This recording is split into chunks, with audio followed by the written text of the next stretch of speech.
इस ठरकी आदमी ने एक अजीब बात नोटिस की। एक फीमेल डॉक्टर रोज टाइम पर उसके रेस्टोरेंट में खाना खाने आती थी और उसे घूर कर देखती थी। पहले तो आदमी ने ध्यान नहीं दिया, फिर एक दिन उसने डॉक्टर को लाइन मारने की कोशिश की। तभी उसकी आंखों में उत्साह की एक चमक आई। डॉक्टर उसकी तरफ बढ़ने ही वाली थी। अचानक रेस्टोरेंट के सामने पुलिस की गाड़ी आकर रुकी। पता चला कि आज उस आदमी के इलेक्ट्रॉनिक एंकल कफ्स हटाए जाने का दिन था, क्योंकि पुलिस को यकीन नहीं था कि वो सुधर गया है या नहीं। पुलिस ने डॉक्टर को सावधान रहने को कहा। फीमेल डॉक्टर ने हाँ करने का नाटक किया, पर घर जाकर उसने नींद की गोलियां पीस कर अपने जूस में मिला दी। अगले दिन वो आदमी के होटल गए। उसने देखा कि आदमी के पैरों से इलेक्ट्रॉनिक हथकड़ियां हट चुकी थी। डॉक्टर ने अपना छाता टेबल पर छोड़ा और चली गई। आदमी ने अंदाजा लगाया कि ये डॉक्टर का कोई इशारा है। वो इतना उत्साहित हुआ कि उसने डॉक्टर को रात को अकेले मिलने के लिए इनवाइट किया। डॉक्टर तुरंत मान गई, पर डेट बदलकर अपने घर की कर दी। जब आदमी अपनी बाइक पर शहर से बाहर जा रहा था तो वो अपनी कार में आए और उसे पकड़ने का नाटक किया। आदमी ने अपनी बाइक छोड़ी और डॉक्टर की कार में बैठ गया। फिर डॉक्टर ने उसे सोच समझकर एक स्पेशल ड्रिंक की बोतल दी। कार के अंदर वो ड्रिंक पीते ही आदमी को चक्कर आने लगी, पर फिर भी वो प्लास्टिक फिल्म को डॉक्टर के घर के अंदर ले जाने में कामयाब रहा, जिसे वो खुद ही खींच कर लाया था। आदमी को पसीना आता देख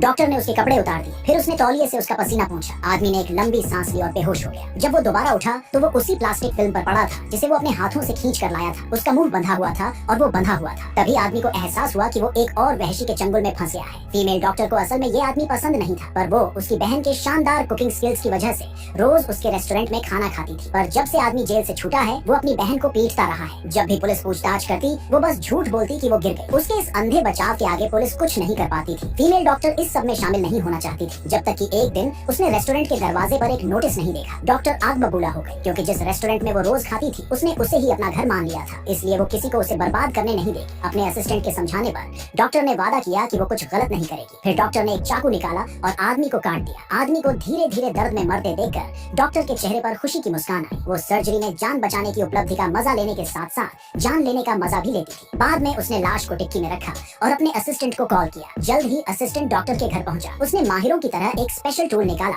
और आदमी के सारे कपड़े और डॉक्यूमेंट्स जला दिए। फिर उसने खून के धब्बों को साफ करने के लिए एक खास एजेंट का इस्तेमाल किया। उसी समय फीमेल डॉक्टर पहाड़ पर गई और लाश को दफनाने के लिए एक बड़ा गड्ढा खोदा। हालांकि जब असिस्टेंट हत्या के निशान साफ कर रहा था तो बाहर कपड़े जलने की महक ने पुलिस का ध्यान खींचा। वो सब कार रोककर घर के अंदर देखने लगे। उसी समय फीमेल डॉक्टर ने जैसे ही गड्ढा खोदना खत्म किया, दूर एक तेज रोशनी दिखी। फिर एक साया धीरे धीरे घर की तरफ बढ़ने लगा। डॉक्टर समझ गई कि वो पकड़ी गई है। वो कार के पीछे छुप गई और बेलचा पकड़ लिया। किसी भी पल हमला करने के लिए तैयार थी। पुलिस ने डॉक्टर का दरवाजा खटखटाया। डॉक्टर ने अपना बेलचा उठाया और हमला करने के लिए तैयार थी, पर सामने खड़े आदमी को देखकर हैरान रहे।